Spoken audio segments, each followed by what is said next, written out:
কি অসুখী হইল, এই অসুখ আর ছাড়ে না। আমার খাইতে পারি না।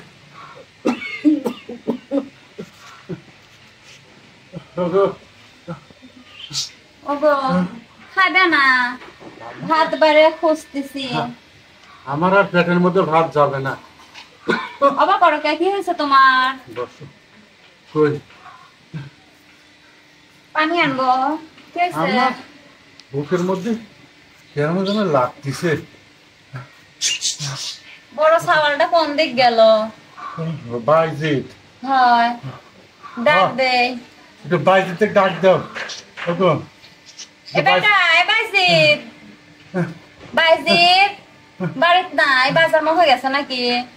জোরে করে ডাক দাও। ও বাইজিৎ, কোনে গেলা? ও বেটা, তোমার খারাপ লাগতেছে? হ্যাঁ আব্বা, কি হয়েছে তোমার? দেখ তো তোর আব্বা কেবা করতেছে। তোমার কথা কবে তো আব্বা কও, কি হয়েছে তোমার? মাঝে করতেও ভয় লাগতেছে। বাবার ঘটনার জন্য আমার 1000 টাকা দিস বাপ। 1000 টাকা দিলে না হয়তো ওষুধপাতি কিনে এনে খাইতাম বাজার। আব্বা তুমি এরকম করে করতে হবে, আমি তো তোমাকে দেবো, তোমার যত টাকা লাগে আমি দেবো। আচ্ছা বাজান দিও, বাজান দিও। তোমরা না দিলে কিটা দিবে বাপ? আমি তো সবসময় যখন যা লাগে তোমার তো দিচ্ছি। বেটা তুই নিয়ে যা, একটু ডাক্তারের কাছে নিয়ে যা, দেখ তো। আচ্ছা মা, তাহলে আমি আব্বাকে আমি ডাক্তারের কাছে দিয়ে যাই। আচ্ছা চলো, যাও। আমি তোমাকে ডাক্তারের কাছে দিয়ে যাই। ডাক্তারের কাছে যাবো। হয় যাও। আমি জানলাম যে 2000 টাকা তোমার কাছে দিলে পরে ওর কাজে থাকে, সারাদিন কাজ করে, আবার ওদিক গেলে কাজেরও লস। কি করবে একটা? আচ্ছা আমি তোমাকে নিয়ে যাই দরকার, তোমাকে আমি আবার 2000 টাকা দেবো না। চলো হয় যাও, বেটা নিয়ে যাবে যাচ্ছে, যাও সাথে যাও, আস্তে আস্তে উঠো, যাও। ধরো তোমার, ধরো, যাও যাও। চলো।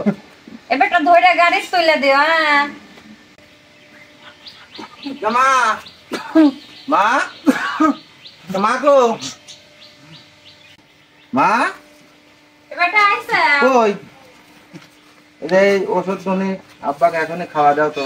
আর আমি এই ওষুধগুলি এখনই ঘরে নিয়ে আসে খাওয়া দাও। আর আমি এখনই আসতেছি, আমি একটু কাজ আছে, আমি কাজটা সারি আসবো। খাওয়া দাওয়া লাগতো দুই বাপ বেটার। আচ্ছা তুমি আব্বা খাওয়া সারি, কিছু খাওয়া সারি, ভাত টাত খাওয়া, তুমি ওষুধগুলো খাওয়া দাও। হ্যাঁ আচ্ছা আমি আসতেছি। আচ্ছা আব্বা তুমি ওষুধগুলো ঠিক মতন খাও। বাজান আর একটা কথা আমার মনে পড়ে গেল বাজান। কও। ওই যে ওই ভুঁয়ে ওই যে পাইট লাগাইছিলাম তো, আবার ওই 1500 টাকা দেওয়া লাগবে বাপ। তুমি এই অসুখ শরীরে কথা কবে পারো না, তাও কথা কও। আচ্ছা, বেটা কি নাই দেখতেইছে তো। ওই টাকাটা দেওয়া লাগবে বাজান, ওই টাকাটা দিও। আচ্ছা আমি দেখতেছি, তুমি যা ওষুধ খাই নাও। এ বেটা তুই একটু জমি বিলে যা তো, দেখ। আচ্ছা আমি দেখতেছি, যা তুমি ওষুধ খাই নাও। আর মা তুমি ওষুধগুলো খাও। হ্যাঁ আচ্ছা। আম্মু কি করতেছ তুমি? রাঁধবো, তরকারি কাটতেছি। কি হয়েছে? তোমার সাথে আমার কিছু কথা ছিল। ক। আমার 4-5 হাজার টাকা লাগবে আম্মু। এত টাকা কি করবো? আরে বন্ধুরা সবাই মিলে কক্সবাজার যাচ্ছে, আমিও যাবো বেড়াবি। তা আমার কাছে কি এত টাকা আছে নাকি? সংসার চালায় তোর বড় ভাই, তা ও কান করা লাগবি। আমি জানি না, আমি তোমার টাকা চাইছি, তুমি বড় ভাই কাজ যাবে না কোনে যাবে আমি সেটা জানি না। আমার টাকা আমাকে দাও। আচ্ছা দাঁড়া, দেখি আমি ডাক দিচ্ছি। কোনে গেল এ বেটা? বাইজিৎ বাড়িতে নাই। বাইজিৎ একটু আয় তো বেটা। মা কি হয়েছে? তোর বোন বলে কোনে বলে যাবি। কোথায় যাবে? আমি বেড়াবি যাবো ভাই, আমার কিছু টাকা লাগবে। ছোট মানুষ এখন একটু এসে বায়না করিছে, কয়টা টাকা থাকে তো দে বেটা। আসলে মা আমার তো পরিস্থিতি ভালো না। এই যে সংসারে দেখো আজ 2 দিন হলে না কত টাকা পয়সা দিলাম, আবার পিকনিকে যাওয়া লাগবে। এখন কি কব ক, তুই না হয় বড় হয়েছ বুঝিস, ও তো আর দেখ ছোট মানুষ, এখন সব বলে একসাথে যায়। বোন একটু তো টাকাই দিবেন না, কত কিসের ভাই যাও তুমি? আসলে তোরা কি করবো আর। ঠিক আছে, কয় টাকা লাগবে মা?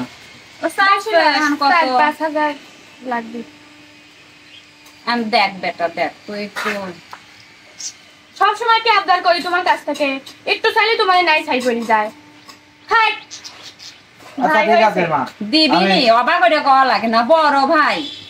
আচ্ছা আতিয়া, তোর কি 5-6 হাজার টাকা লাগবে? কলিমি তো আসলে আমার কাছে 2-3 হাজার টাকা আছে, তো এটা নে। হ্যাঁ দরকার নাই আমার তোমার টাকার।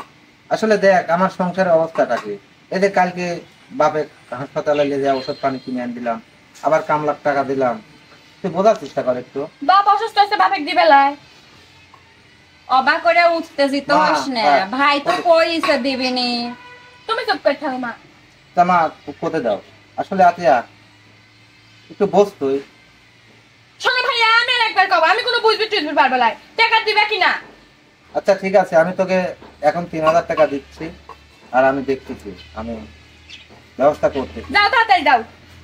দিবি নি, তুই ঘরে যা, আমি কথা কয়ে লিখছি, যা। আমার যদি 5,000 টাকা না হয় মুখ ঢেলে বলে। আচ্ছা যা। আসলে মা এবারটা শুনলুই তো, দেখ তোর বোন কত জেদ করে, যদি টাকা নাই দিস তাহলে ও কিন্তু আমার সাথে সেই খারাপ ব্যবহার করবে না। আসলে মা দেখো, সবার কিন্তু আমার দিতে হয়, কিন্তু আমার কথাটা কেউ ভাবে না। যখন যে চাচ্ছে আমি তখন তাকে দিচ্ছি, কিন্তু আমার কথাটা তো একটা ভাবো যে আমি আসলে কি করি মা, আমি এত টাকা কোথায় পাবো মা বলো? বাড়ির বড় সওয়াল তুই, তুই যদি এবার করে কথা কইস আমরা কার উপর ভরসা করব? আচ্ছা ঠিক আছে মা, আমি দেখতেছি।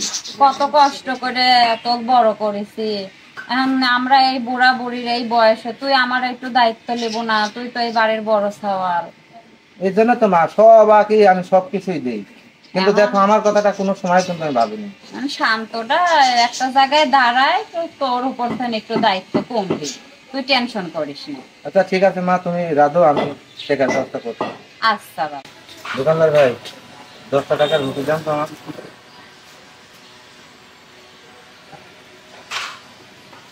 আসলে 10 টাকা দিয়ে আমি রুটি খাবো?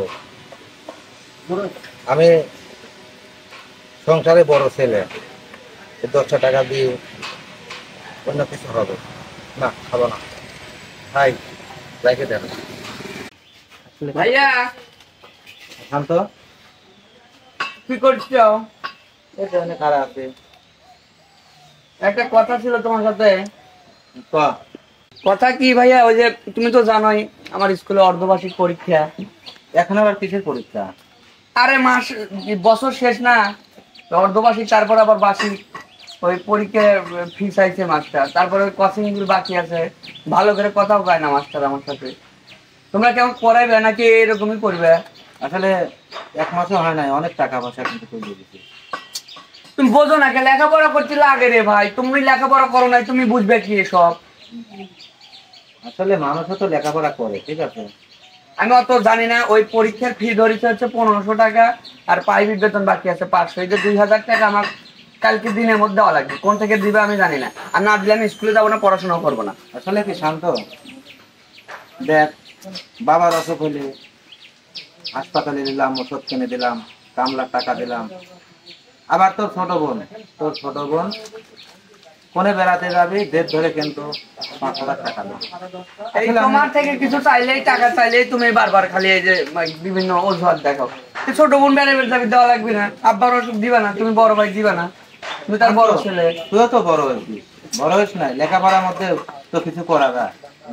আমি তো দেখতেছি, আমি চেষ্টা করতেছি না, দেখি তো এখন কোম্পানি কি করা যায়, কোম্পানি চাকরি। নিজের লেখাপড়ার মধ্যেও কিন্তু অনেক কিছু করা যায়, নিজের হাত খরচ কি করতে পারিস না? আমি যাই হোক ভাই, আমার 2000 টাকা তুমি কালকের মধ্যে ব্যবস্থা করে দাও, না হলে কিন্তু আমি লেখাপড়া বাদ দেবো, কিচ্ছু করবো না।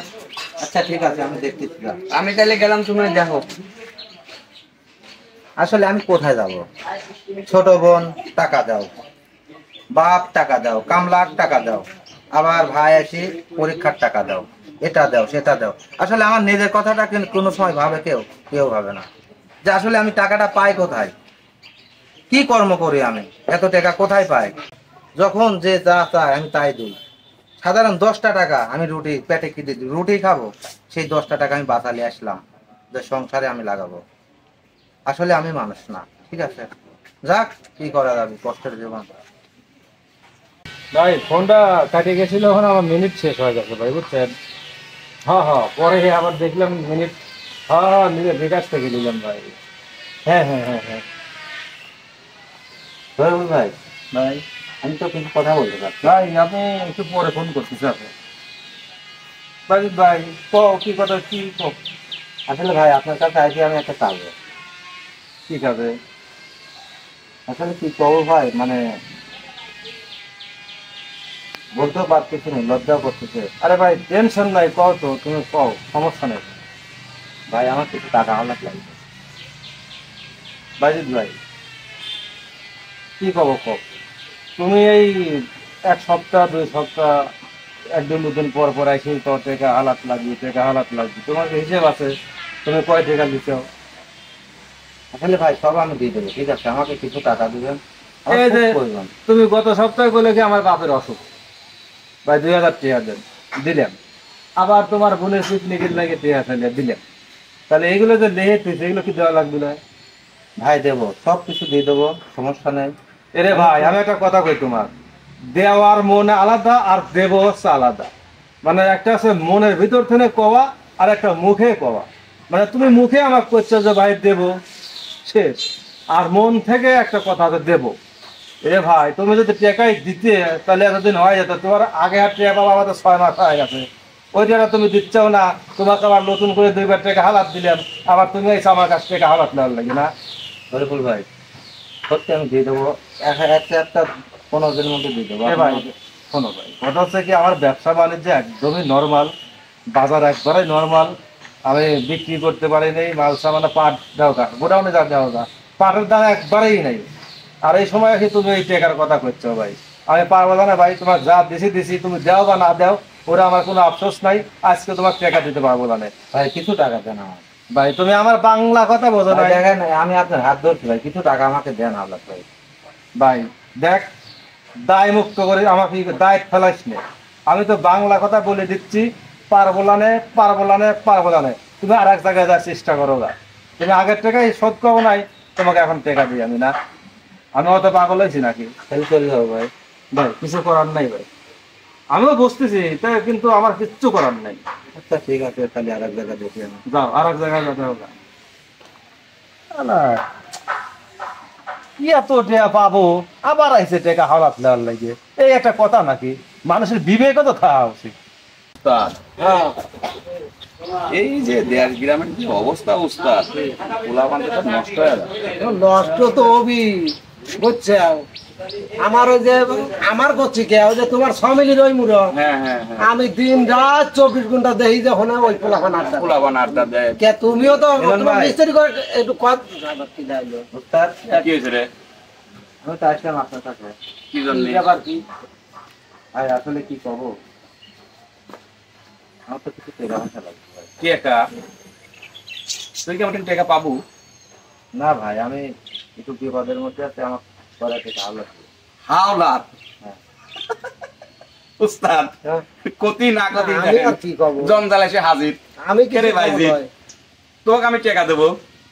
আসলে ভাই আমি বিপদের মধ্যে আছি। তুই তো বিপদে 12 মাসই থাকিস, আর তোর এই বিপদের কথা শুনতে তো আমার গার জামা পরনের প্যান্ট তারা ফেলতেছি। ইতিপূর্বে তুই যে কয়বারই আমার কাছে আইছিস, ভাই আমি বিপদের মধ্যে আছি আমাকে কিছু সাহায্য করেন, ভাই আমি বিপদের মধ্যে আছি আমাকে কিছু টাকা দেন, তো যতবারই দিছি ততবারই কয়ে দিছি যে ভাইজি যা করে খাচ্ছে সেগুলো ছাড়িয়ে দিয়ে একটু ভালো পথে আয়, কি কাম কাজ কর, একটা ব্যবসা বাণিজ্য কর। তুই কিন্তু আবার শুনিস, আবার শুনলাম তোর ভাই শান্ত ঢাকায় চাকরি করে, সে নাকি ওনারা বিয়েও করিছে, তার নাকি টাকা পয়সার অভাবও নাই, তো তুই তার কাছে জবাব দিয়ে আমার কাছে আসবি? ভাই শোন, আমার অত টাকা পয়সা দিয়ে তো কার ভাই সাহায্য সহযোগিতা করার টাইম নেই ভাই, কারণ অনেক দিছি অনেক দেখছি, সেইগুলো তুই ফেরত দিস নেই, আবার নতুন করে দিয়ে কি তোর সাথে আমি জঞ্জাল সৃষ্টি করবো? ভাই দেখেন এবারে শেষ, শোনো। কিছুটা টাকা দেন শোনো ভাই। শোনো শোনো শোনো, ওই মিলনের কথায় আমিও একমত। তুমি সারা জীবন গাদার মতো খাটলে, তো তুমি তো ওই সেই সময় কইছিলে যে আমার ভাই ছোটটা একেবারে এত বড় পাস দিচ্ছে, অত বড় পাস দিচ্ছে, এই চাকরি সেই চাকরি। ভাই পাস দিছে, চাকরি করতেছে, তাই তোর মানুষের দ্বারা দেওয়া দরকার নাই। আছে কি? সেটাই তো ওস্তাদ না? হ্যাঁ, উস্তাদ আসলে কি কেউ মনে রাখে না, ঠিক আছে? আপনারা বলছেন যে এই যে খাটাখাটনি করে ছোট ভাইয়ের মানুষ করতে চাও, আসলে উস্তাদ আমি ওটা ভাবি নাই তো। আমি ভাবছি যে আমি ছোট ভাই মানুষ করবো, একদিন চাকরি মাকরি পাবে, আমার পাশে দাঁড়াবে, কিন্তু উস্তাদ না। শোনো, এখন ওই সেই আগের দিন আর নাই যে তুমি কারোর চোখ ফুটবে আর সে তোমার মুখ দিলে তা হা থাকবে। তার চোখ ফুটলে সে দূর একবারে বুরুত। তোমার বাইক দিয়ে তুমি গোল করো। কিছু টাকা দেন ভাই, আমার খুবই জরুরি। ভাই শোনো, আমি ইতিপূর্বে তুমি যে কয়বারই আসছো আমি তোমার উপকার করছি। হ্যাঁ করছেন ভাই, এই জন্য তোমার পাশে দাঁড়াইছি। আজকে আমি তোমার পাশে দাঁড়াইতে পারতেছি না, এজন্য হয়তো 2 দিন পরে তুমি আমাকে মানুষের কাছে বলতে পারো যে মিলনের কাছে বিপদে পড়ে গেছিলাম, মিলন আমাকে সাহায্য করে নাই, দেখে নাই। তো ভাই তুমি বললেও আমার কিছু যায় আসে না, কারণ মানুষের হাতে পরিস্থিতি তো সবসময় এক থাকে না। আর তুমি তোমার ছোট ভাইদের জন্য যা করছো সেটা তো আমরা সবাই দেখছি। তুমি তার কাছে একটু যাও, তার কাছে বলো। সে তো এখন অনেক বড় চাকরি করে, অনেক ভালো টাকা ইনকাম করে, তুমি তাদের কাছে যাও, একটু দেখো ভাই। ওইদিকে আমার আমার কাছে শুনেছি কোনো যে নাই। খুব বড় ঘরে বিয়ে হবে না? বিয়েও করছে, হ্যাঁ উস্তাদ। তাহলে তুমি সেখানেই যাও। সেখানেই যাও। যাও। আচ্ছা মিলন ভাই, যেহেতু দেবেন না তাহলে আর কি করার। আচ্ছা থাকুন। ঠিক আছে ভাই। হ্যাঁ উস্তাদ অনেক কথাই চলেন আমরাও যাই একটু বাজারের দিকে চা খাই আসি। আর যাই। আর শোনো, জি তোমার ওই মিস্ত্রি করে কয় ওই শাল ফাল ওই 6 মিনিট হলে কিন্তু আড্ডা না দেয়। ঠিক আছে উস্তাদ, ঠিক আছে। এটা আমি বলে কিন্তু দেব। সমাজ নষ্টের একটা সমাজ নষ্টের একটা কারণ হয়ে দাঁড়াচ্ছে। কারণ হয়ে দাঁড়াচ্ছে না? হ্যাঁ, এই যা হয় যে এই এত কষ্ট করে ভাই মানুষ করেছে, ভাই এখন তাক তাক দেখছে। দেখছে। দেখছো দুনিয়াটা এরকমই চোখ উস্তাদ, ফুটে গেছে, চোখ আরো ফুটে দেখে গেলে পরে আর কেউ কারো কথা মনে হ্যাঁ, রাখে না। চলো চলো ঠিক আছে উস্তাদ, চলেন।